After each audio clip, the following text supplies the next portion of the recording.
Beri salam. Assalamualaikum warahmatullahi wabarakatuh. Waalaikumsalam warahmatullahi wabarakatuh. Sebelum pembelajaran boleh kita berdoa terlebih dahulu. Silakan pimpin ketua kelas. Ya, sebelum belajar mari kita berdoa dalam hati mulai.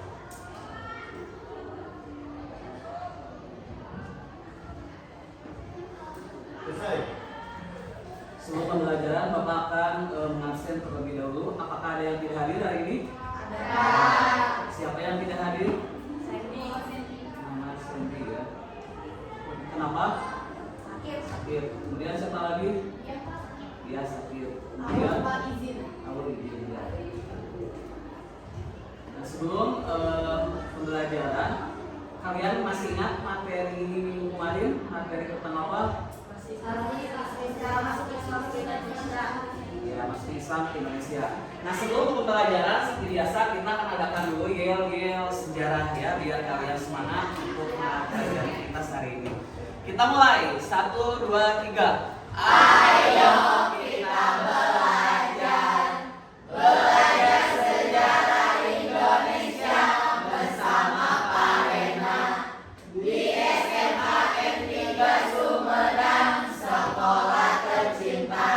Belajar sejarah Indonesia. Yes. Ya, alhamdulillah ya kalian masih semangat dan kita masih diberi kesehatan untuk bisa mengikuti pembelajaran hari ini yang nantinya kalian akan mendapatkan materi terbaru yaitu tentang materi teori-teori masuknya Islam ke Indonesia. Nah, sebelum kepada pembelajaran kita akan bahas mengenai materi sebelumnya yaitu materi tentang bagaimana cara masuknya Islam ke Indonesia. Masih ingat di antara kalian tentang masuknya Islam ke Indonesia itu apa saja? Coba, siapa yang bisa? Radio, coba apa saja? Kesenian, kemudian apa? Perdagangan, kemudian apa lagi? Pendidikan, terus apa lagi?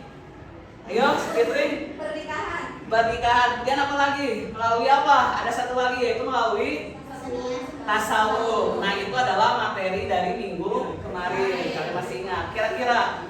Nah, dari materi tersebut kita bisa mengetahui bagaimana sih cara masuknya Islam ke Indonesia. Nah, untuk hari ini kita akan bahas mengenai bagaimana sih teori-teori masuknya Islam ke Indonesia. Tapi sebelumnya Bapak akan membacakan dulu dari tujuan pembelajaran hari ini. Nah, tujuan pembelajaran hari ini yaitu yang pertama adalah peserta didik dapat menganalisis teori-teori masuknya Islam ke Indonesia dan diharapkan dengan disiplin, teliti, bertanggung jawab dan gotong royong. Kemudian yang kedua, di sini bisa dilihat peserta didik dapat menyajikan hasil rekonstruksi tentang teori dan bukti tentang awal masuknya agama dan budaya Islam ke Indonesia. Kemudian peserta didik juga dapat mengkomunikasikan hasil informasi mengenai teori dan bukti awal masuknya agama dan budaya Islam ke Indonesia. Nah, ini adalah tujuan pembelajaran yang akan kita bahas hari ini. Nah, sebelumnya Bapak akan menjelaskan terlebih dahulu materi untuk hari ini, yaitu materinya adalah tentang teori-teori masuknya Islam ke Indonesia.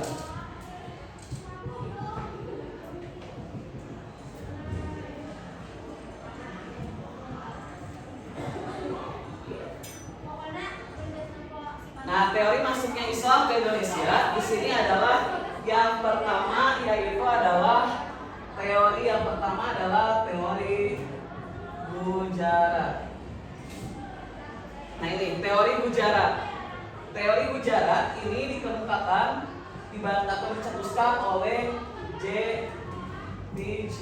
Navel dan satu lagi adalah Snodgrass.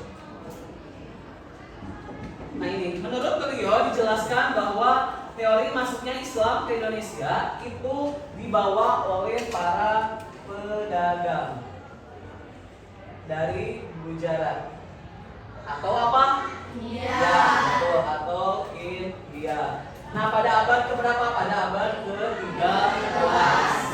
Menurut beliau dijelaskan bahwa adapun bukti dari teori Gujarat ini yang pertama adalah adanya penemuan makam Sultan Malik Saleh pada tahun 1297.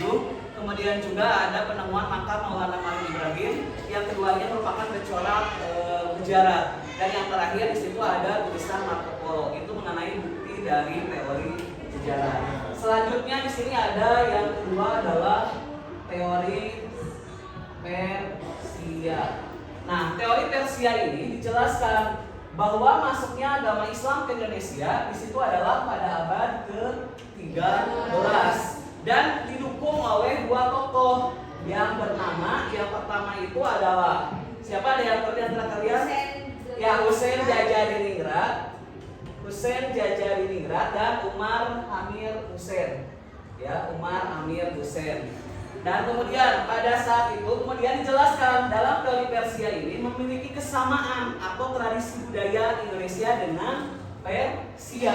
Apa buktinya? Buktinya itu adalah terdapat 10 Muharram. 10 Muharram itu sama dengan Persis seperti India dan Persia. Yang sama di Indonesianya itu ada acara Tablik atau Tabut. Ya, Tabut itu berada di daerah Sumatera dan bisa dinamakan juga di daerah Sumatera. Kemudian juga ada ciri yang kedua itu adalah karena corak seni kaligrafi yang sama. Kemudian ada juga penamaan gelar syah pada raja-raja Nusantara. Itu bukti dari teori Persia.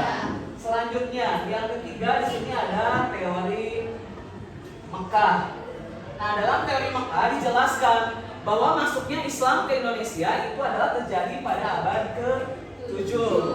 Nah, ini dikemukakan oleh seorang tokoh yang bernama yaitu adalah tokohnya dan teori Arab itu adalah yang bernama Buya Hamka dan Van Leer. Nah, di sini adalah Buya Hamka dan Van Leer.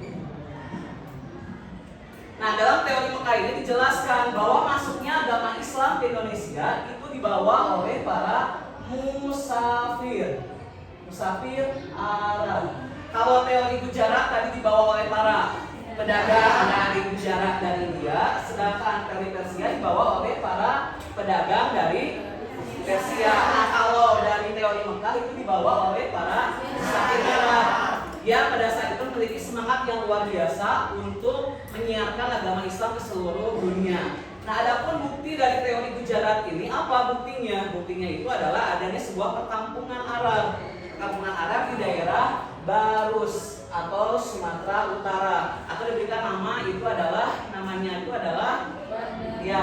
Bandar Khalifah. Nah, pada saat itu juga dalam teori Mekah ini dijelaskan bahwa ada sebuah mazhab Syafi'i. Mazhab Syafi'i adalah mazhab yang terkenal pada saat itu dan juga dikenal di daerah Arab atau di daerah Mesir pada saat itu. Dan kemudian juga ada faktor pendukung lainnya itu adalah adanya sebuah catatan pada saat itu yang menyatakan bahwa orang Arab pada saat itu datang ke Indonesia adalah pada abad ke-7 Masehi. Kemudian yang terakhir adalah adanya teori Cina. Nah, dalam teori Cina ini dijelaskan bahwa pada saat itu masuknya Islam ke Indonesia itu dibawa oleh para perantau Tiongkok atau Cina, ya Bapak tuliskan. Nah, dibawa oleh para Tiongkok, para perantau. Tadi sudah jelas ya kalau bangsa teori Gujarat dibawa oleh para pedagang dari mana? Gujarat. Kalau Persia dibawa oleh para pedagang dari Persia. Kalau Mekah dibawa oleh musafir. Sedangkan Cina dibawa oleh perantau. Nah, pada saat itu sejarah masuknya agama Islam ke Cina itu pada masa dinasti Tang pada tahun 618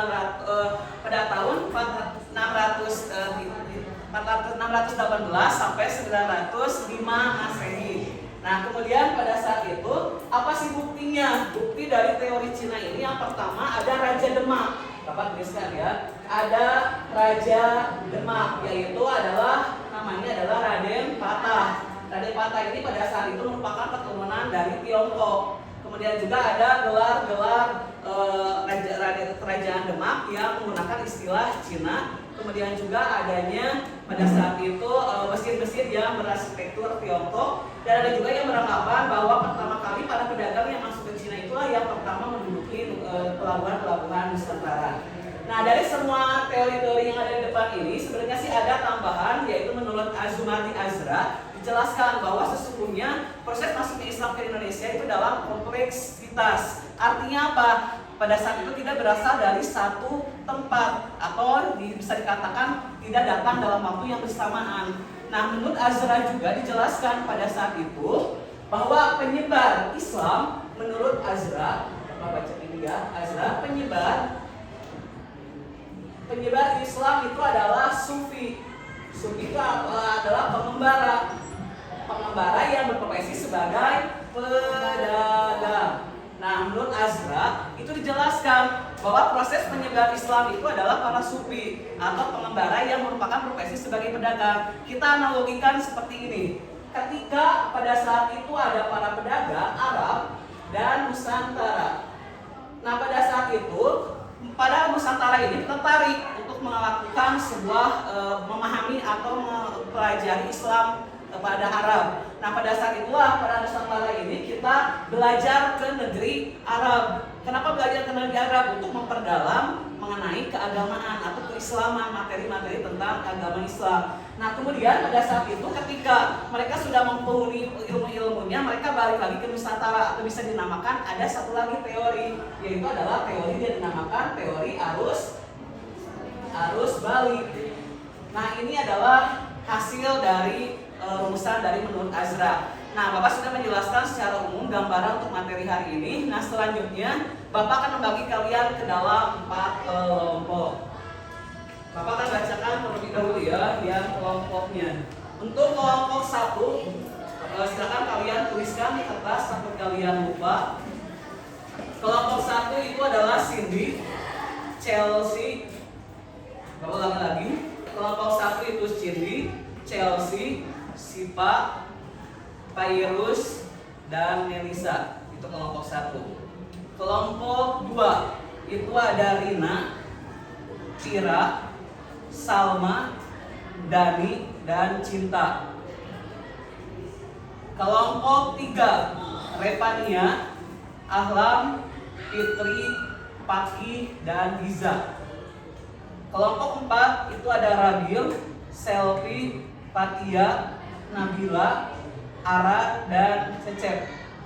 Nah, itu kelompok 4. Silakan untuk sekarang kalian silakan berpindah posisi terlebih dahulu sesuai dengan kelompok masing-masing.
Nah, sebelum kalian akan mendiskusikan materi hari ini, jadi kalian itu nantinya akan mendiskusikan kelebihan dan kekurangan dari teori-teori yang ada di depan ini. Ya, jadi nantinya untuk kelompok 1 boleh kalian tuliskan. Kalian kelompok 1 akan mendiskusikan tentang teori Gujarat. Jadi kalian nantinya akan berdiskusikan mengenai bagaimana sih kelebihan dan kekurangan teori Gujarat. Kelompok 2 itu akan mendiskusikan teori Persia. Boleh tulis. Kelompok 3 itu adalah teori Mekah.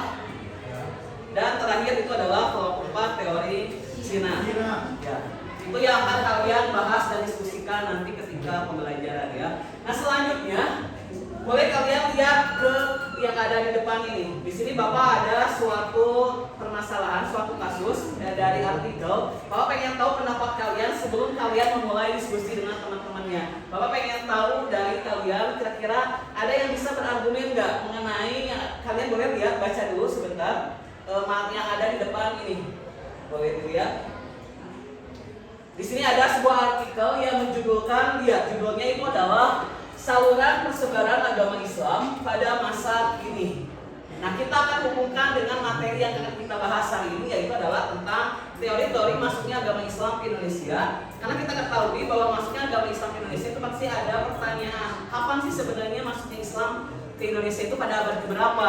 Nah, makanya kita akan bahas. Dan sebelum kepada materi itu, Bapak pengen tahu kira-kira ada yang bisa berargumen dari yang ini? Siapa angkat tangan? Ya, Bapak coba kira-kira apa? Menurut artikel ini kan ada lebih dari 1.000 orang yang masuk setelah Islam di dunia. Berarti cara masuknya Islam ke dunia itu universal, terus Islam juga dapat diterima dengan baik soalnya juga. Ya, betul. Satu lagi, siapa lagi yang lain? Ya, Ragil kira-kira apa?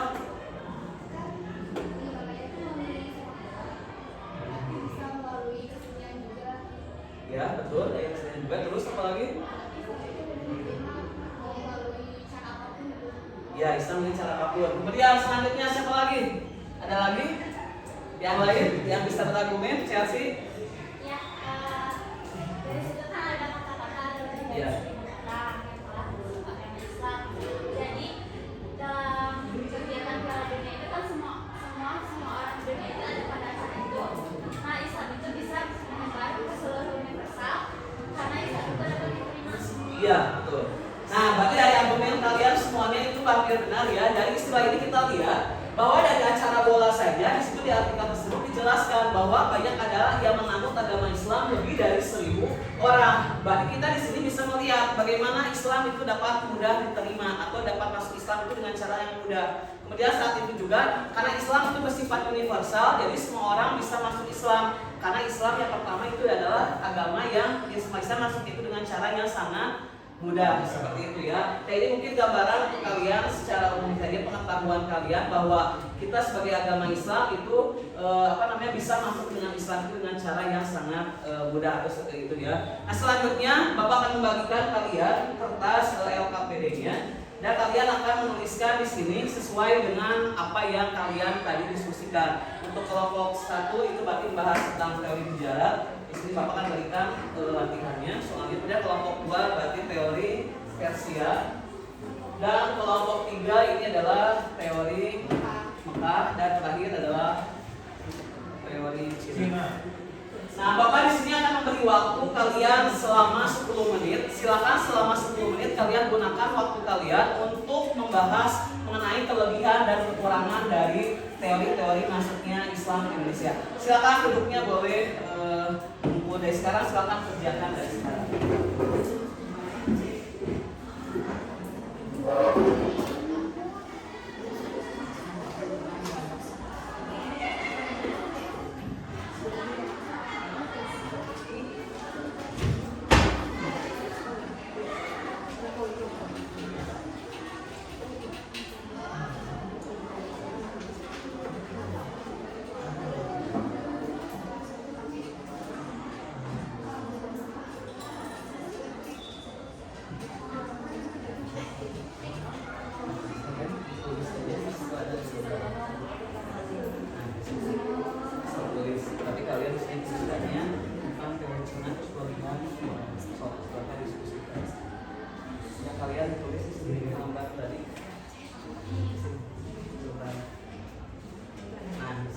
Tuliskan sekalian teori apa, teori Persia dan itu kelebihan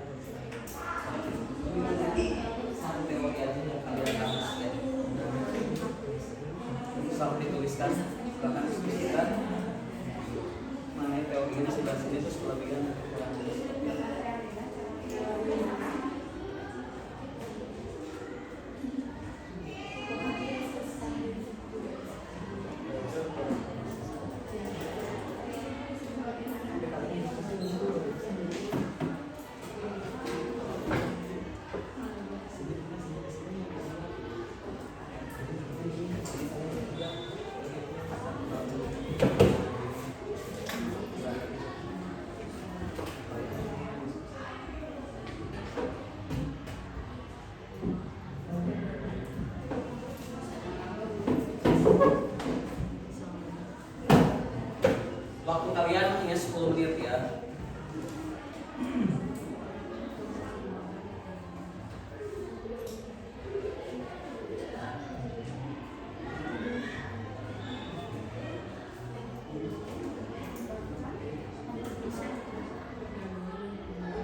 So tuliskan di sana di kertas yang tadi mana? Udah di sini tulisan lagi yang ini. Tadi memang nggak usah ini aja tulis.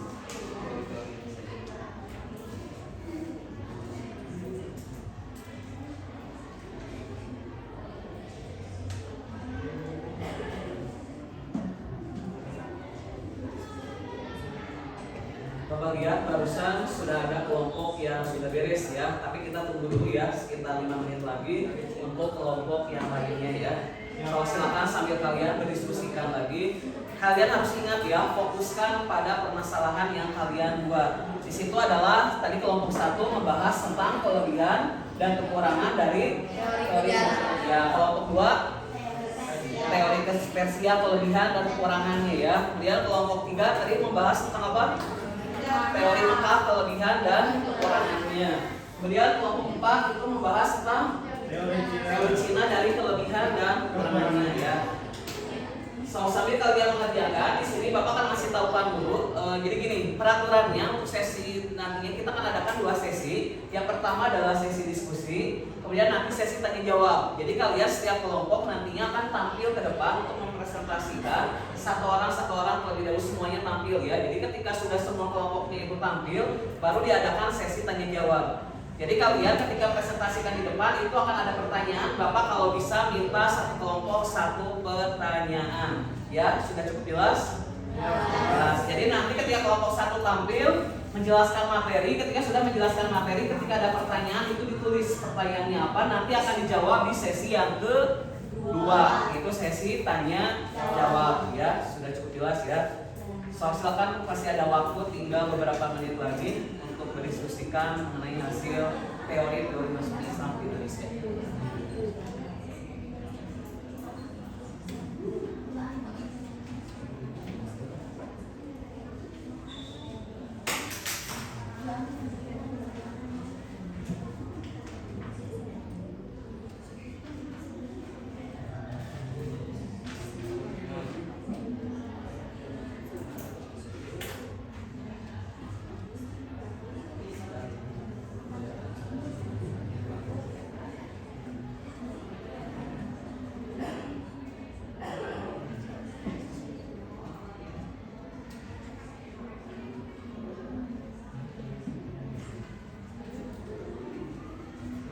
Tiga menit lagi ya, silakan.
Sudah selesai?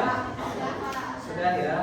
Nah, kalau sudah selesai silakan untuk yang pertama tampil kelompok 1. Boleh kelompok 1 semuanya boleh maju ke depan untuk presentasikan hasil dari diskusinya ya.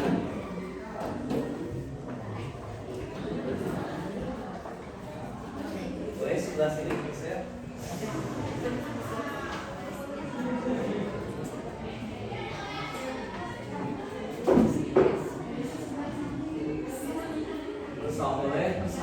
persilakan hasilnya.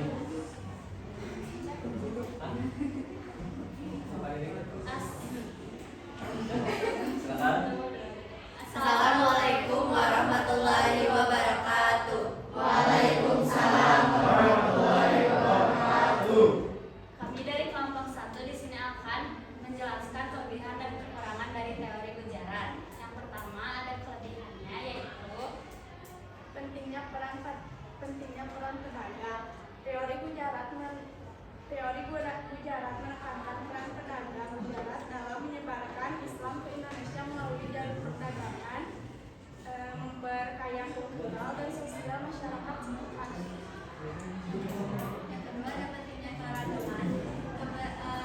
Teori ini mempertimbangkan keberagaman Gujarat dan diyakini dapat membantu perdagangan kebudayaan perdagangan Gujarat dengan pedagang Indonesia dengan cara yang masih bersahabat. Yang ketiga, bukti arkeologis. Adanya bukti arkeologis di beberapa tempat di Indonesia dan juga klaim yang berasal dari 2 wilayah. Yang keempat ada penyebaran agama melalui kontak sosial. Teori Gujarat menyatakan bahwa agama Islam menyebar melalui kontak sosial antara pedagang Gujarat dengan masyarakat setempat yang berakomodasi dengan kebutuhan spiritual dan praktis. Lalu selanjutnya ada pun kekurangannya.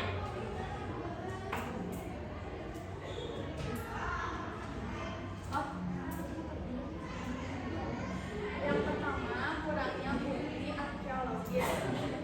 Tidak banyak temuan arkeologis secara jelas mengindikasikan kedatangan Islam melalui Gujarat. Yang kedua, pentingnya peran Arab. Teori ini cenderung mengabaikan peran Arab dalam penyebaran agama Islam di Indonesia. Bukti sejarah menunjukkan bahwa banyak pedagang Arab yang berperan penting dalam penyebaran agama Islam di wilayah ini. Yang ketiga, ketidaksesuaian dengan sumber-sumber sejarah lainnya seperti pada sumber sejarah prasasti dan juga sejarah lokal di situ. Selain itu, pengaruh yang lebih awal di Indonesia. Yang keempat ada kurangnya adaptasi dengan budaya lokal di Indonesia. Teori Gujarat cenderung kurang beradaptasi dengan budaya lokal di Indonesia. Penyebaran agama di Indonesia itu biasanya melalui adaptasi antara agama dengan budaya lokal di Indonesia yang sepenuhnya tidak dijelaskan pada teori ini. Selanjutnya pentingnya ekonomi dan sosial. Yang pertama, teori Gujarat berfokus pada jalur perdagangan, tetapi tidak selalu mempertimbangkan faktor sosial dan ekonomi, yang mana turut mempengaruhi penyebaran Islam seperti perkawinan antar budaya dan validasi kelompok masyarakat tertentu. Mungkin sekian dari kelompok kami. Apakah ada yang ingin ditanyakan? Nah, silakan ada yang ditanyakan begini. Setiap kelompok itu harus ada yang bertanya gitu ya dari materi tentang teori Gujarat. Silakan Bapak beri kesempatan kepada kelompok buat terlebih dahulu siapa yang mau bertanya. Ya, silakan Cinta ya. Boleh. Perkenalkan, nama saya Cinta dari kelompok 2 F3. Apa kelebihan teori Gujarat dalam menjelaskan proses masuknya Islam ke Indonesia? Pelan-pelan ya, karena ditulis. Jadi jangan terlalu cepat karena harus ditulis. Apa kelebihan teori Gujarat dalam menjelaskan proses masuknya Islam ke Indonesia? Bapak ulangi lagi ya. Apa kelebihan teori Gujarat dalam menjelaskan proses masuknya Islam ke Indonesia ya? Ya, itu pertanyaan dari Cinta ya, sudah ditulis. Kemudian selanjutnya kelompok 3 siapa? Repa coba. Pertanyaannya yaitu bagaimana kekurangan teori Gujarat dalam menggambarkan perjalanan Islam ke Indonesia. Bagaimana kekurangan teori Gujarat dalam menggambarkan perjalanan Islam ke Indonesia. Sudah cukup jelas? Jelas ya. Sekarang kelompok 4 ya. Cek. Sok silakan. Kenalkan, saya Cicek dari kelompok 4. Saya akan bertanya, apa aspek positif teori Gujarat dalam penyebaran Islam di Indonesia. Sudah jelas? Sudah cukup jelas belum? Ya. Nah, di sini ada 3 pertanyaan. Kamu ulangi lagi ya dari Cinta. Itu tadi pertanyaannya, apa kelebihan teori Gujarat dalam menjelaskan proses masuknya Islam ke Indonesia? Itu yang pertama ya. Kemudian yang kedua itu dari Reva, dijelaskan pertanyaannya bagaimana kekurangan teori Gujarat dalam menggambarkan perjalanan Islam ke Indonesia. Nah, pertanyaan dari Cecep yang terakhir, apa aspek positif teori Gujarat dalam menganalisis penyebaran Islam di Indonesia? Nah, untuk jawabannya nanti akan diadakan di sesi yang kedua. Jadi sekarang kelompok 1 akan mendiskusikan dari hasil pertanyaan dari kalian untuk mendiskusikan jawabannya. Silakan kelompok 1. Ya. Ya. Sekian dari kelompok 1. Terima kasih atas perhatiannya. Wassalamualaikum warahmatullahi wabarakatuh. Ya. Nah, selanjutnya silakan kelompok 2, teori Persia.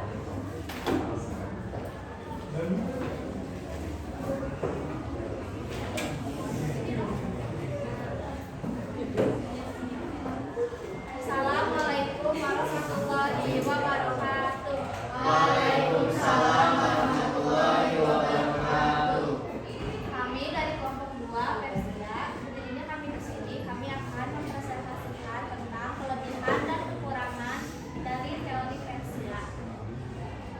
Adapun kelebihan dari teori Persia, Kontribusi terhadap seni dan sastra. kebudayaan serta pengembangan ilmu pengetahuan dan pendidikan. Selain itu, teori Persia membawa tradisi intelektual dan spiritual yang memperkaya keragaman keislaman di Indonesia. Adapun kekurangan dari teori Persia mengenai masuknya Islam ke Indonesia, yaitu kurangnya bukti arkeologis yang kuat, keterbatasan sumber tulis, keragaman budaya, serta praktik keagamaan yang sulit dijelaskan melalui satu teori. Baik, ada yang ingin ditanyakan? Nah, itu dari kelompok Persia ya. Nah, kira-kira ada yang ditanyakan nggak dari kelompok 1 dulu mengenai teori Persia? Sok dari siapa? Chelsea ya. Silakan ditulis ya. Apa dampak kekurangan adaptasi teori Persia terhadap penerimaan Islam di berbagai daerah di Indonesia? Bentar ya. Indonesia. Sekali lagi pertanyaan.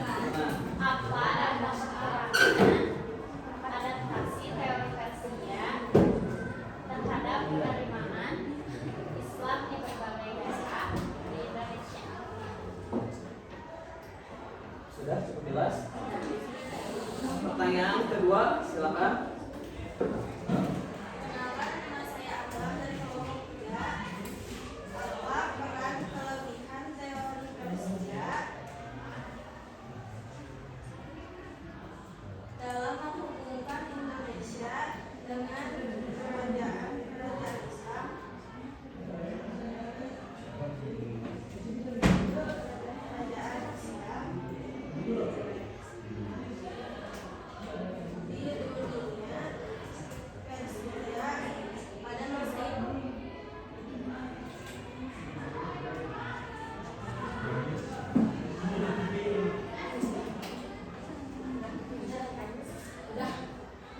Sudah cukup jelas? Ya. Kelompok selanjutnya kelompok 4, siapa yang bertanya? Selfie ya, sok.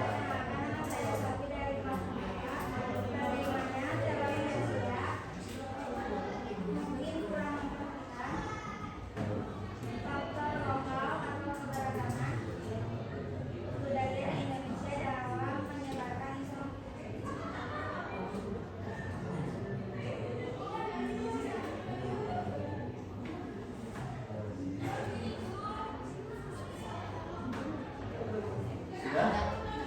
Ya.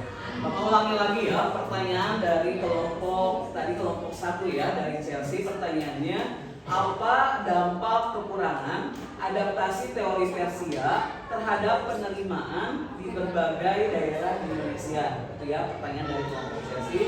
Kemudian pertanyaan dari kelompok 2 itu apa peran kelebihan teori Persia dalam menghubungkan Indonesia dengan kerajaan-kerajaan Islam di dunia Persia pada masa itu ya. Itu pada masa itu. Kemudian yang ketiga dari kelompok 4 itu dari Selfie, bagaimana teori Persia mungkin kurang memperhatikan faktor lokal atau keseragaman atau keberagaman budaya di Indonesia dalam menyebarkan Islam. Mungkin itu ya. Nah, silakan kalian diskusikan mengenai pertanyaan-pertanyaan yang tadi sudah dijelaskan oleh teman kalian. Nanti akan dijawab di sesi yang kedua. Silakan boleh diakhiri dulu. Sekian presentasi dari kami. Wassalamualaikum warahmatullahi wabarakatuh. Waalaikumsalam warahmatullahi wabarakatuh. Nah, untuk selanjutnya silakan Bapak beri kesempatan ke kelompok 3 ya untuk presentasikan teori apa? Gerak. Ya, silakan.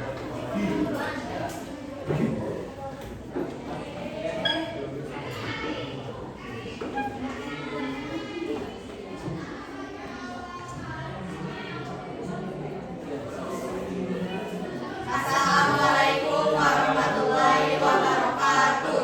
Waalaikumsalam warahmatullahi wabarakatuh. Perkenalkan, kami dari kelompok 3 dengan teori Mekah. Saya Rifania Zaira Sofa. Saya Fitri, saya Akram. Di sini kita akan menjelaskan tentang kelebihan dan kekurangan dari teori Mekah. Yang pertama ada kelebihan dari teori Mekah. Beberapa kelebihan teori ini melibatkan faktor ekonomi, sosial, dan politik. Misalnya mempertimbangkan hubungan dan antar wilayah tersebut untuk menyebarkan agama Islam di Indonesia, seperti para tokoh ulama yang dapat menyatukan masyarakat untuk menyebarkan agama Islam. Selanjutnya ada kekurangan dari teori Mekah. Yang pertama, kekurangan dari teori Mekah yang kurang memperhatikan peran pedagang dari pedagang muslim dari Gujarat dan India Selatan untuk menyebarkan agama Islam di wilayah ini.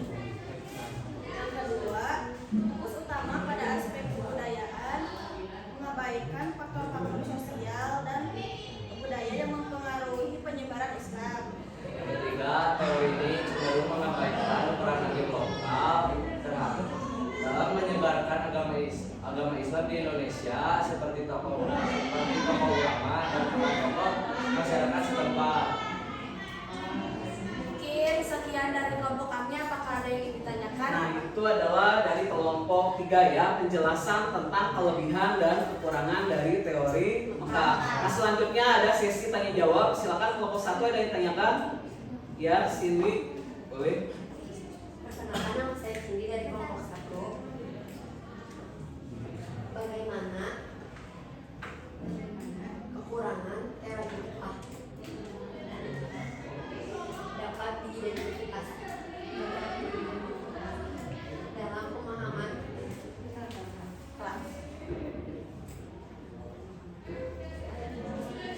masuknya Islam di Indonesia.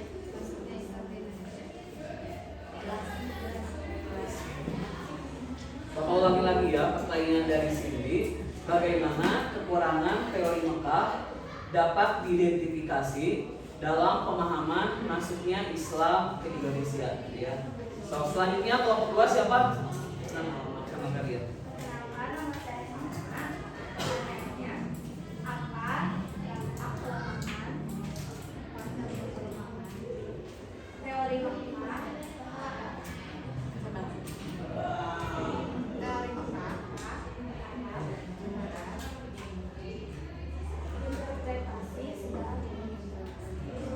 Interpretasi ya, interpretasi sejarah Indonesia. Kelompok sudah cukup jelas? Kelompok 4 siapa? Silakan Fatia. Perkenalkan, nama saya Samara dari kelompok 4. Pertanyaannya, apa kontribusi positif teori Mekah terhadap pemahaman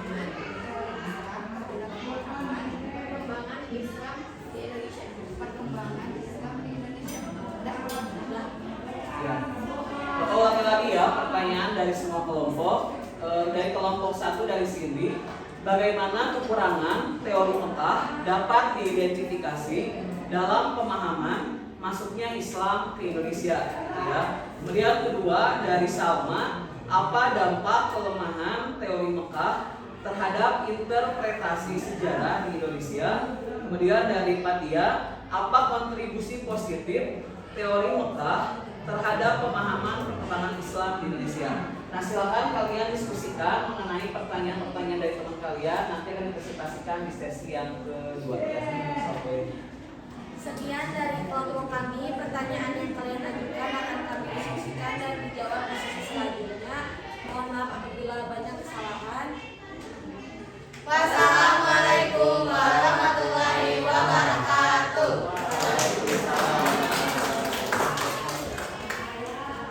Silakan. Selanjutnya silakan Bapak beri kesempatan ke kelompok 4 untuk mempresentasikan teori apa? Teori Cina ya. Teori Cina, kelebihan dan kekurangannya.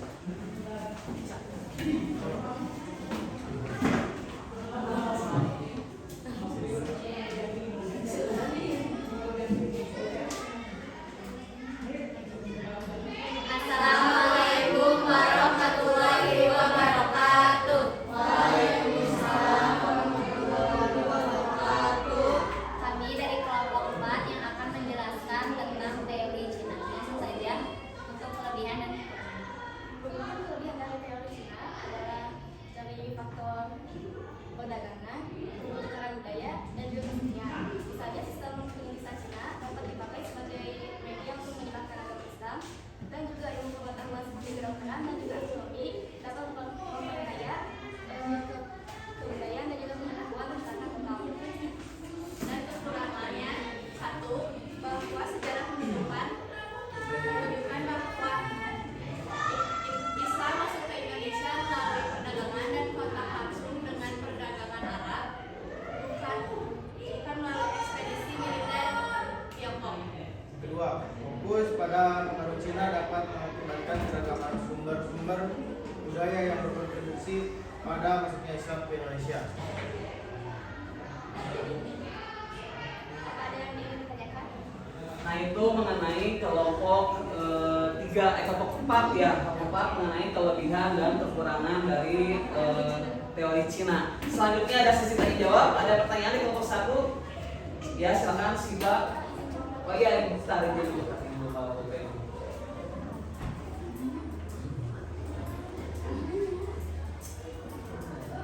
So, silakan Siva pertanyaannya. Waalaikumsalam warahmatullahi wabarakatuh. Saya Siva dari kelompok 1.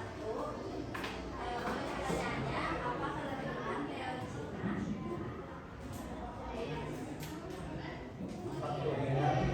Cina? Dalam menjelaskan proses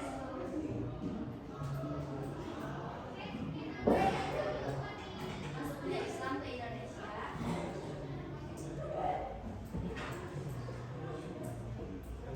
Dan bagaimana kontribusinya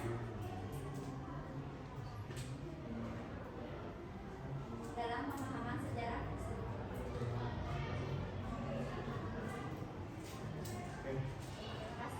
Ya, selanjutnya silakan kelompok 2. Siapa yang mau bertanya? Ya. Perkenalkan, nama saya Rina dari kelompok 2. Sejauh mana kekurangan teori Cina dalam menggambarkan peran Islam dalam perjalanan sejarah Indonesia, terutama dalam konteks perubahan sosial dan budaya.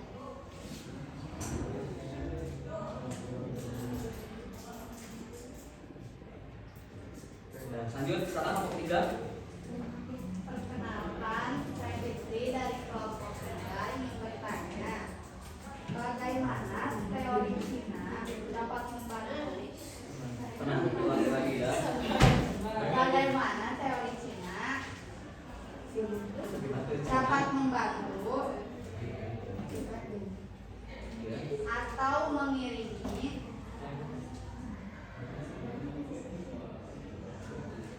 pemahaman kita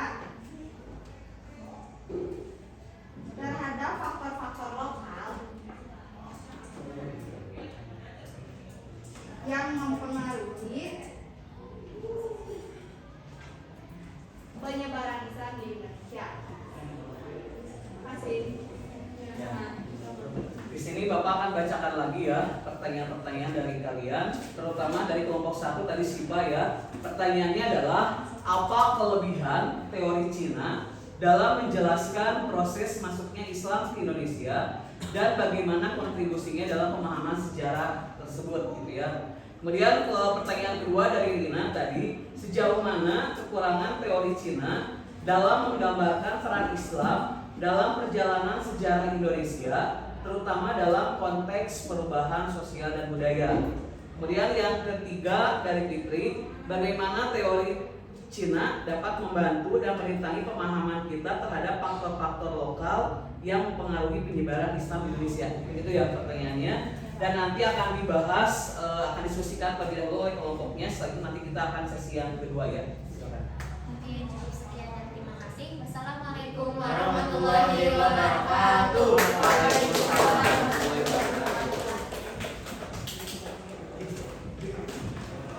Selanjutnya kita akan masuk ke sesi yang kedua. Tapi sebelum masuk ke sesi kedua, Bapak akan memberikan kesempatan selama 10 menit untuk kalian berdiskusi dengan temannya, apalagi kelompok 4 barusan baru presentasikan hasil diskusinya. Silakan untuk kelompok 1, 2, 3, 4 diskusikan hasil pertanyaan jawabannya dari pertanyaan-pertanyaan yang tadi sudah dijelaskan teman kalian ya.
Kelompok 1 sudah belum ya?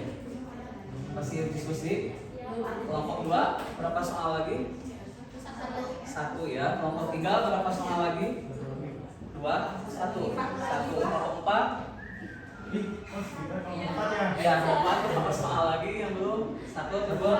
1 lagi. Apakah kalian masih semangat? Masih semangat ya? Tidak Pak, tidak semangat. Kenapa tidak semangat? Dibohong. Bercanda. Ya.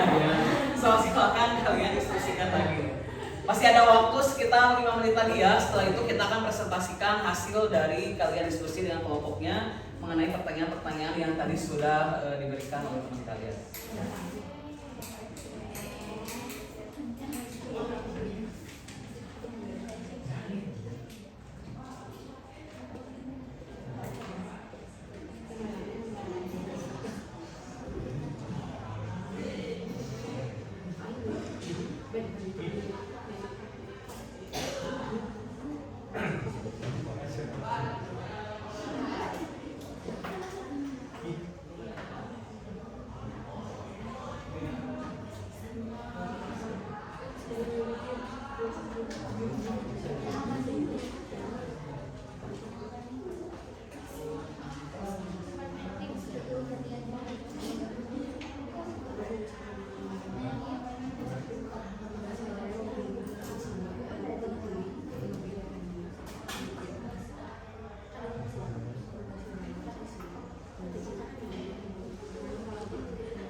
hasil dari pertanyaan-pertanyaan tadi. Boleh kelompok 1 silakan untuk maju ke depan. Boleh semuanya untuk membacakan hasil dari pertanyaan-pertanyaan yang tadi ya. Silakan.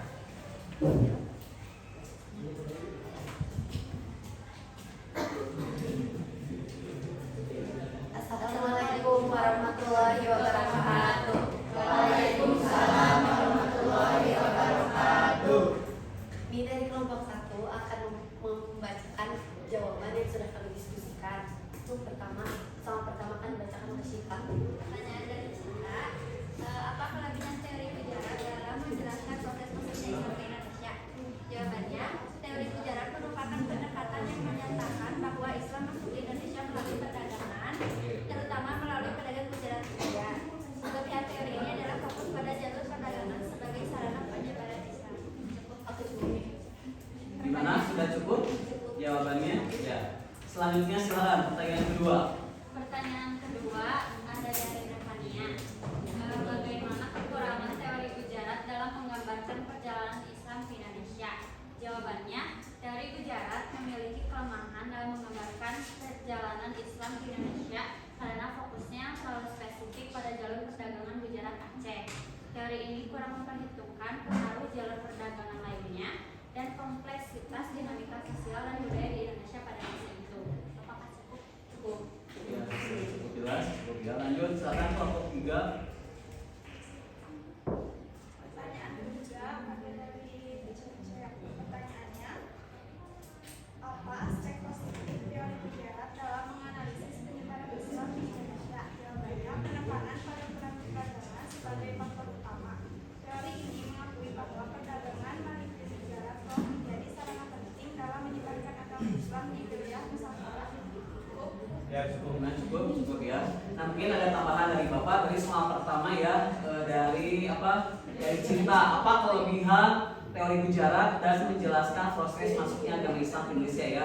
Tadi sudah dijelaskan oleh kelompok Sigi dan kawan-kawan, seperti ya betul melalui perdagangan. Di situ dijelaskan bahwa kelebihan dari teori Gujarat itu adanya mempertimbangkan diri para pedagang maritim yang pada saat itu melakukan sebuah perdagangannya, di mana itu adalah kelebihan dari teori Gujarat. Dan selain itu juga memfasilitasi pada saat itu pertukaran budaya. Pada saat itu juga ada pertukaran budaya antara budaya dan agama pada saat itu. Mungkin itu tambahan untuk soal pertama. Soal keduanya itu adalah tadi pertanyaan dari Reva, bagaimana kekurangan teori Gujarat dalam menggambarkan perjalanan Islam ke Indonesia. Betul yang dijelaskan oleh teman kalian, yaitu adalah fokusnya lebih sampai spesifik pada jalur perdagangan Gujarat. Nah, pada saat itu teori ini juga dijelaskan bahwa kurangnya pengaruh jalur perdagangan lainnya yang kompleksitas. Nah, oleh karena itu makanya banyak para sejarawan yang pada saat itu berpikiran bahwa teori Gujarat ini gambarannya itu yang bisa dikatakan tidak terlalu sempit atau tidak menggambarkan, tidak mencakup seluruh proses sejarah Islamisasinya pada saat itu. Dan pertanyaan terakhir yang dari Cecep, apakah aspek positif teori Gujarat dapat menganalisis penyebaran Islam di Indonesia? Dan itu jawabannya tadi sudah benar, cuma ada tambahan yaitu dengan memahami berbagai macam aspek. Jadi aspek perdagangan pada saat itu, jadi kita dapat mengetahui bagaimana pada saat itu kontribusi positif Gujarat dalam menyebarkan nilai-nilai agama dan kebudayaan Islam di Indonesia. Gitu ya. Nah, itu adalah tambahan dari kelompok 1 dari Bapak. Dan selanjutnya silakan akhiri. Sekian presentasi jawaban dari kelompok kami. Mohon maaf bila masih banyak kesalahan. Wabillahi taufiq wal hidayah. Wassalamualaikum warahmatullahi wabarakatuh. Waalaikumsalam. Silakan untuk selanjutnya untuk kelompok 2, Bapak dipersilakan.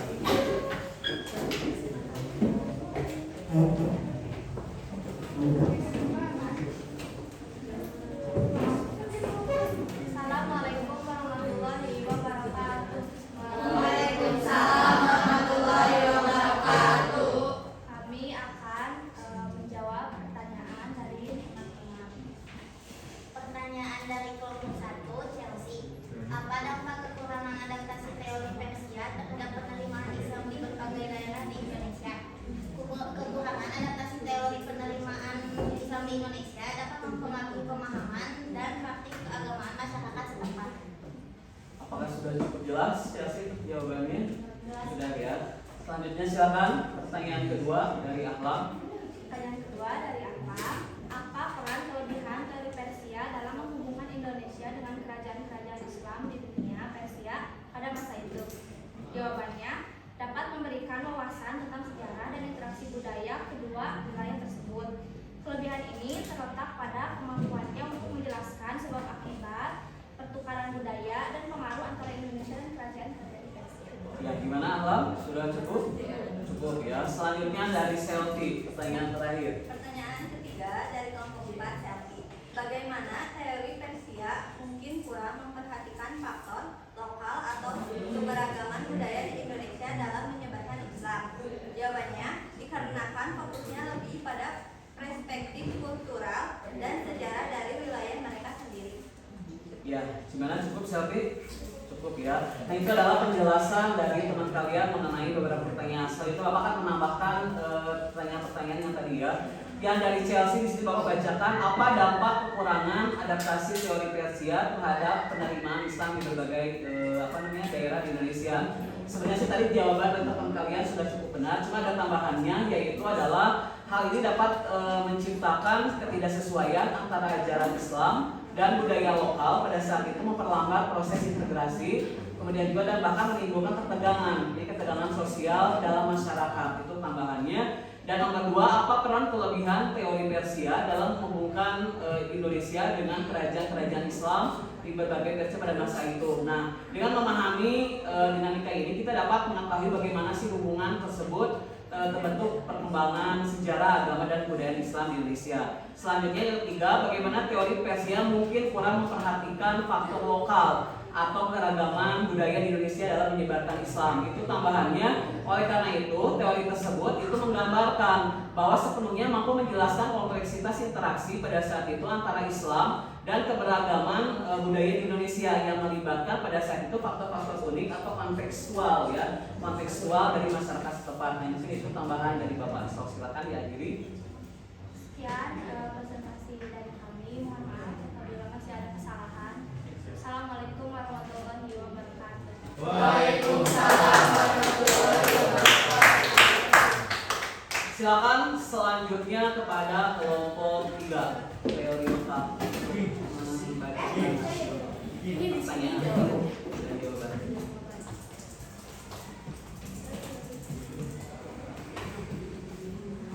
Assalamualaikum warahmatullahi wabarakatuh. Waalaikumsalam warahmatullahi wabarakatuh. Kami di sini akan menjawab pertanyaan yang telah kami diskusikan tadi. Dimulai dari pertanyaan yang pertama dari Cindy kelompok 1 akan dibacakan oleh Liza.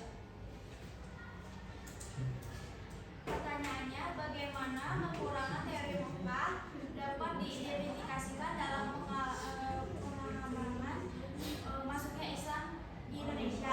Jawabannya, dapat melibatkan penelitian mendalam terhadap bagaimana teori ini diinterpretasikan dan diterapkan dalam konteks ideal. Apakah cukup? Gimana? Cukup sih? Cukup ya. Silakan selanjutnya. Selanjutnya pertanyaan dari Salma kelompok 2. Pertanyaannya, apa dampak kelemahan teori Mekah terhadap interpretasi sejarah di Indonesia? Jawabannya yaitu teori Mekah merupakan suatu pendekatan sejarah yang memiliki kritik terkait ketidakseimbangan representasi sejarah Indonesia. Kelemahan teori Mekah dapat mempengaruhi interpretasi sejarah di Indonesia dengan meremehkan kontribusi daerah-daerah lain dan fokus pada pusat kekuasaan Mekah. Gimana Salma? Sudah cukup jawabannya? Cukup ya. Lanjut silakan ke pertanyaan Fatia. Selanjutnya pertanyaan dari kelompok 4 dari Fatia. Apa kontribusi positif teori Mekah terhadap pemahaman perkembangan Islam di Indonesia? Jawabannya yaitu teori Mekah yang mengemukakan bahwa Islam di Indonesia berkembang secara damai dan melalui proses akulturasi dengan budaya lokal, memberikan kontribusi positif dengan menekankan harmoni antara Islam dan budaya setempat. Gimana Fatia? Cukup. Nah, itu adalah jawaban dari teman kalian. Asal itu Bapak kan menambahkan dari hasil hasil tadi teman kalian ya. Pertanyaan pertama tadi, apa kekurangan teori Mekah dapat diidentifikasi dalam pemahaman masuknya Islam di Indonesia? Itu analisis peran budaya, tradisi dan kontekstual dapat membantu mengidentifikasi, ya, dapat mengidentifikasi ketidaksesuaian atau kesalahan interpretasi yang mungkin terjadi. Itu pertanyaan kedua, apa dampak kelemahan teori Mekah terhadap interpretasi sejarah di Indonesia? Hal ini dapat bisa dikatakan menghasilkan narasi sejarah. Jadi menghasilkan narasi sejarah yang tidak mencerminkan keberagaman pada saat itu dan kompleksitas sejarah pada saat itu yang secara menyeluruh. Kemudian yang terakhir, apa kontribusi positif teori Mekah terhadap pemahaman perkembangan Islam di Indonesia? Nah, melalui pendekatan ini dapat dikatakan bahwa dapat membantu memahami bagaimana si Islam pada saat itu menyatu dengan kearifan lokal. Kemudian juga pada saat itu juga bisa dikatakan memperkaya tradisi juga pada saat itu dan mempromosikan toleransi antar agama pada saat itu di Indonesia. Mungkin itu tambahan dari Bapak, saya boleh diakhiri. Sekian dari kelompok kami, mohon maaf apabila banyak kekurangan Karena kesempurnaan hanyalah dari Allah. Assalamualaikum warahmatullahi wabarakatuh.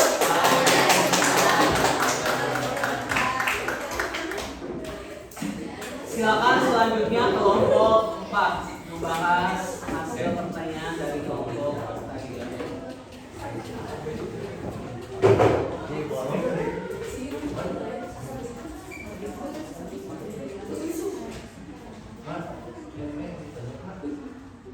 Assalamualaikum warahmatullahi wabarakatuh. Waalaikumsalam warahmatullahi wabarakatuh. Kami di sini akan menjawab pertanyaan-pertanyaan yang telah kelompok kami diskusikan. Langsung saja untuk pertanyaan pertama yang akan dijawab oleh Fatia. Pertanyaan dari kelompok 1, Syifa. Apa kelebihan teori Cina dalam proses masuknya Islam ke Indonesia dan bagaimana kontribusinya dalam pemahaman sejarah tersebut? Jawabannya, teori Cina terutama perspektif Cheng Ho mengusulkan tentang peran pedagang muslim Tiongkok, termasuk ikut armada Cheng Ho dapat jadi salah satu faktor masuknya Islam ke Indonesia. Kontribusinya terletak pada penekanan hubungan perdagangan dan kontak antar budaya sebagai mediumnya. Apakah cukup? Gimana? Cukup jawabannya, Siapa?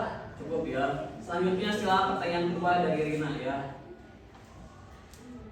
Sejauh mana kekurangan teori Cina dalam menggambarkan peran Islam dalam perjalanan sejarah Indonesia, terutama dalam konteks perubahan sosial dan budaya? Jawabannya, teori Cina cenderung fokus pada perspektif etnis Tionghoa dan kadang-kadang kurang memperhatikan keragaman budaya dan agama di Indonesia.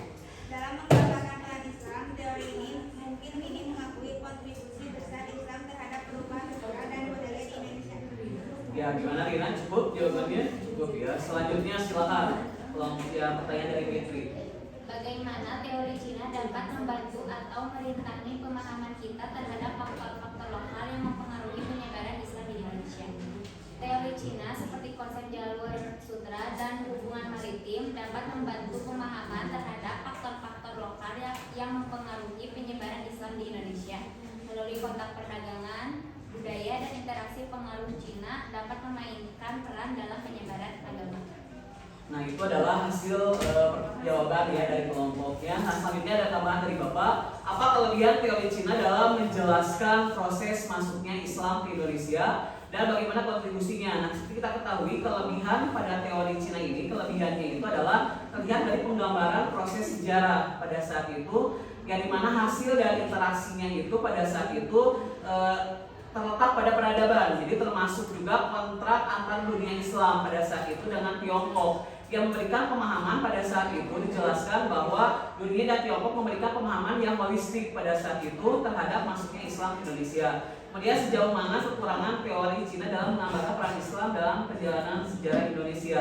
Itu adalah penting untuk mencari tahu bahwa pendekatan sejarah yang lebih berperspektif untuk memahami peran berbagai konflik dan agama pada saat itu yang terjadi di sejarah di Indonesia. Selanjutnya yang terakhir, bagaimana teori Cina dapat membantu atau merintangi pemahaman kita terhadap faktor-faktor lokal yang mempengaruhi penyebaran Islam di Indonesia. Itu tambahannya, itu adalah perlu diingat bahwa faktor lokal seperti keberagaman budaya, sosial, politik itu juga memiliki dampak yang sangat signifikan dalam terhadap penyebaran Islam di Indonesia. Mungkin itu tambahannya dari Bapak. Silakan selanjutnya boleh diakhiri. Mungkin cukup sekian dan terima kasih. Wassalamualaikum Assalamualaikum warahmatullahi wabarakatuh. Waalaikumsalam warahmatullahi wabarakatuh. Nah, demikianlah hasil diskusi kalian. Selanjutnya Bapak akan mengambil hasil dari tadi ya diskusi kalian dari kelompok 1. Boleh Bapak lihat hasilnya nanti Bapak nilai. Sudah bisa nama anggotanya? Ya, ya. Sudah. Kelompok 2 belum ditulis nama anggotanya. Kelompok 3 sudah Bapak minta hasilnya. Sudah dituliskan nama anggotanya. Ya, terima kasih. Selanjutnya kelompok 4 belum. Ya, silakan. Nah, sambil menunggu kelompok 2 dan 4, boleh kita di akhir akan ada evaluasi untuk kalian. Kita menggunakan, boleh dilihat di sini, Bapak menggunakan Moodle. Itu kalian akan berdiskusi dengan kelompoknya, dan kelompok yang paling banyak menjawab dengan benar itu akan mendapatkan hadiah dari Bapak ya. Nah, kalian akan menjawab untuk evaluasinya itu kalian akan menjawab dari skor kertas yang ada di Bapak ini. Bapak akan berikan 5 soal, dari 1 soal ini tulis jawabannya saja. Jelas? Jadi kalian tuliskan kelompok 1 nanti jawabannya A besar, B, C atau D kayak gitu di kertas yang Bapak berikan. Jelas? Di satu kertas isinya ada 5 ya. Silakan kalian tuliskan nama kelompoknya saja. 1, 2, 3, 4, 5 sama soalnya. Nomor 1, 2, 3. Tuliskan nama anggotanya 1, 2, 3, 4, 5. Tuliskan nama kelompoknya saja. Misalnya kelompok 2 sama 1 gitu. Ya, ada di sini. Silakan ini kelompok 3. 1, 2, 3, 4, 5. Ya, kelompok 3 sama 1, 3 sama 2. Jadi kalian tuliskan ya, misalnya kelompok 1, kelompok 4 soal 1, kelompok 4 soal 2. Silakan. Nah, nantinya kalian akan mengangkat jawabannya. Jadi ketika ada pertanyaan di depan, itu kalian angkat jawabannya 1 orang saja. Nanti sama Bapak akan dicek siapa kelompok yang paling benar jawabannya gitu ya. Jelas? Jadi nanti yang kalian angkat tangan, nanti jawabannya diangkat 1 orang saja diangkat, dan jawabannya tinggal dituliskan sini. Kelompok ini sudah hasil jawab diskusinya tadi sudah ya? Sudah. Ya.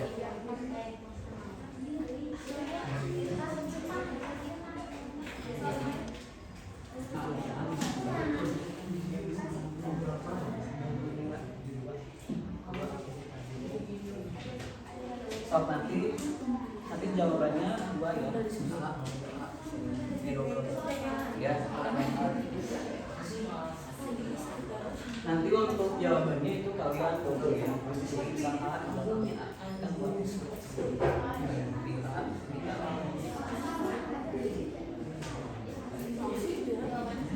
sudah siap? Nah, untuk kelompok 4 nanti ya tulis jawabannya 2 ya.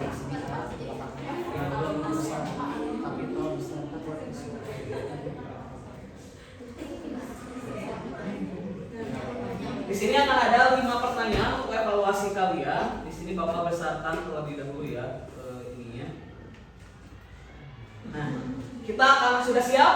Siap. Tapi sebelum kita evaluasi dimulai, boleh kertasnya atau semuanya dimasukkan dulu ke dalam tas. Di atas meja cuman ada kertas HPS yang Bapak berikan. Biar kalian tidak melihat ke buku, biar Bapak tahu sejauh mana sih pemahaman kalian terhadap materi yang barusan Bapak jelaskan. Seperti itu ya.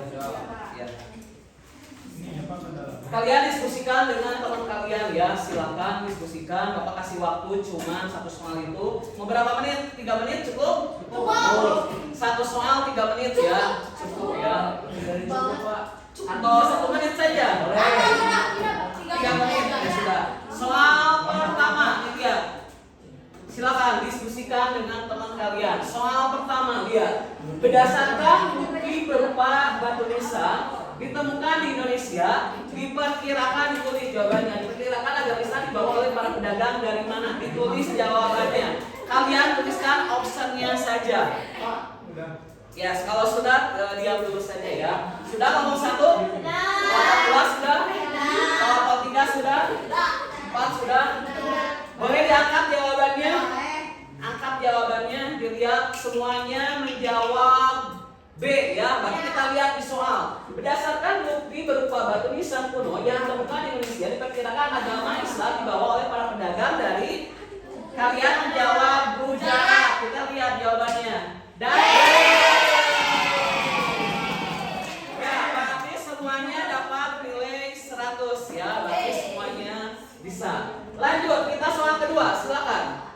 3 menit untuk menjawab. Lihat pertanyaannya. Tokoh yang berpendapat bahwa Islam dibawa berasal dari Persia. Kira-kira dari Persia. Kira-kira diskusikan. Silakan. Gak ada waktu, tidak di waktu, tenang. Nanti Bapak tunggu dulu ya.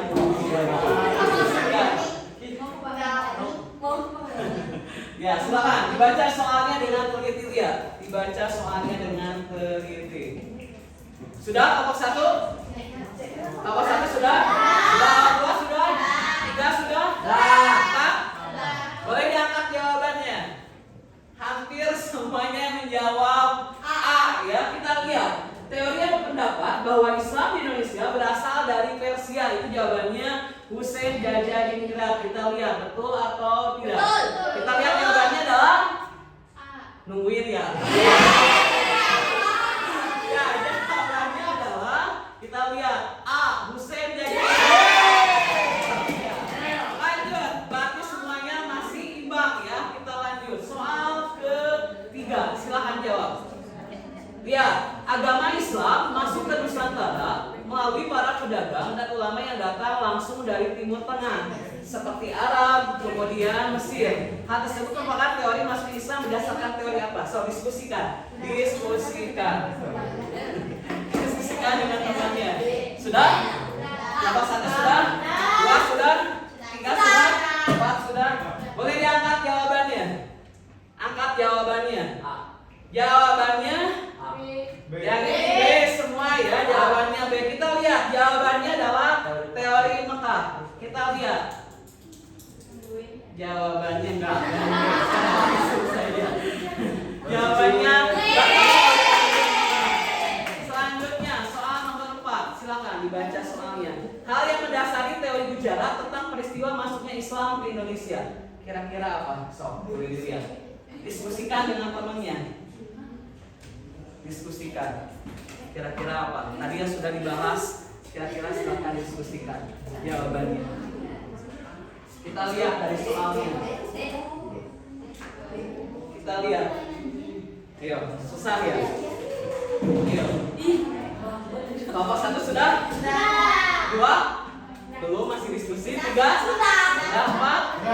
Kelompok 2 sudah? Hitungan ketiga, angkat jawabannya. 1, 2, 3, angkat. Beda sendiri ya, yang sana B, yang sini C, yang sini C. Kita lihat soalnya. Lihat soalnya. Hal yang mendasari teori Gujarat tentang peristiwa masuknya Islam ke Indonesia. Lihat Gujarat. Kalau Gujarat tadi sudah Bapak jelaskan, yaitu adalah ditemukannya Sultan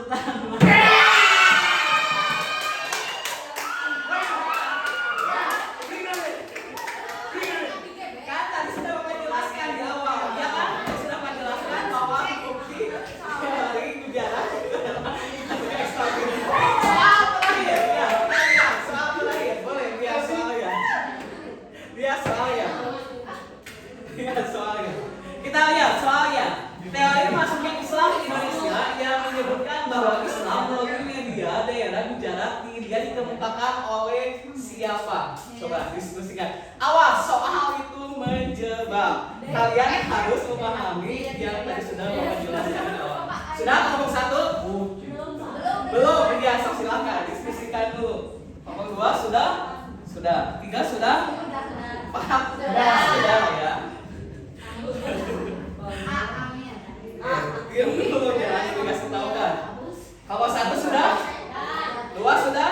3 sudah? 4 sudah? Angkat jawabannya. Angkat jawabannya. Jawabannya adalah banyak yang menjawab kelompok 1A, dan jawabannya yang benar adalah B. Betul. A. Nah, dari hasil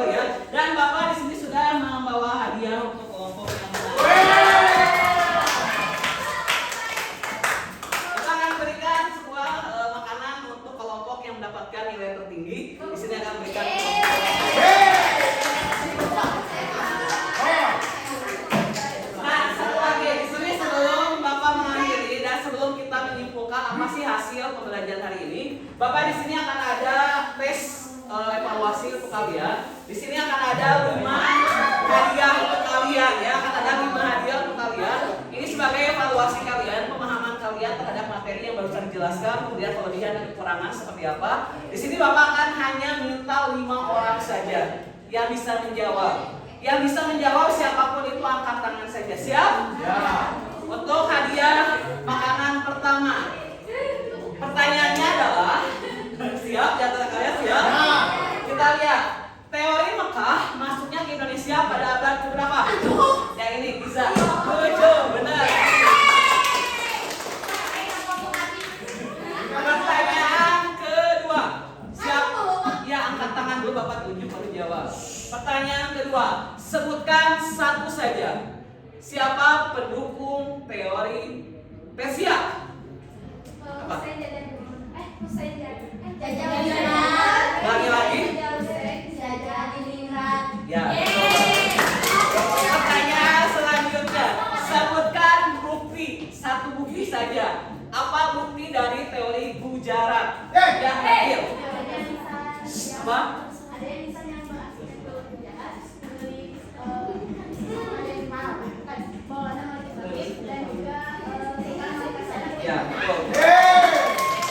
Selanjutnya ada dua lagi. Siapa yang bisa menjelaskan apa sih kelebihan teori Gujarat? Ya, silakan Cel. Satu aja Cel. kelebihan teori Gujarat yaitu adanya Ayo apa?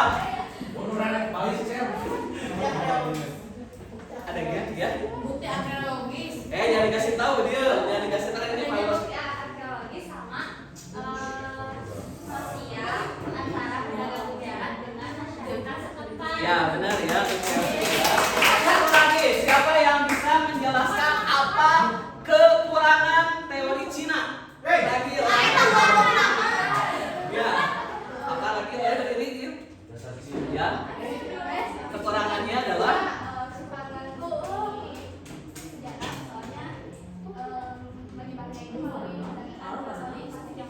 ya, betul ya. Nah, itu mungkin evaluasi dari Bapak. Nah, selanjutnya kita ambil kesimpulan ya. Oke, semuanya fokus lagi. Kita ambil kesimpulan untuk hari ini yang kalian dapatkan hari ini mengenai teori-teori masuknya Islam ke Indonesia. Di sini kalian bisa menyimpulkan dari awal sampai akhir, kalian bisa menyimpulkan bahwa teori masuknya Islam ke Indonesia itu yang pertama ada teori Gujarat, teori Persia, teori Mekah, teori Cina. Nah, kalian di sini sudah memahami bahwa ketika ada pertanyaan teori Gujarat itu masuk ke Indonesia pada abad ke-13, kalau teori Persia masuk pada abad ke-14, kalau Arab pada 7, kalau Cina itu tidak ditemukan masuk ke Indonesia pada tahun berapa, karena itu menjadi kelemahan dari teori Cina ya. Selanjutnya teori Gujarat ini dibawa oleh para pedagang dari Gujarat. Kalau teori Persia dibawa ke Indonesia dari Persia.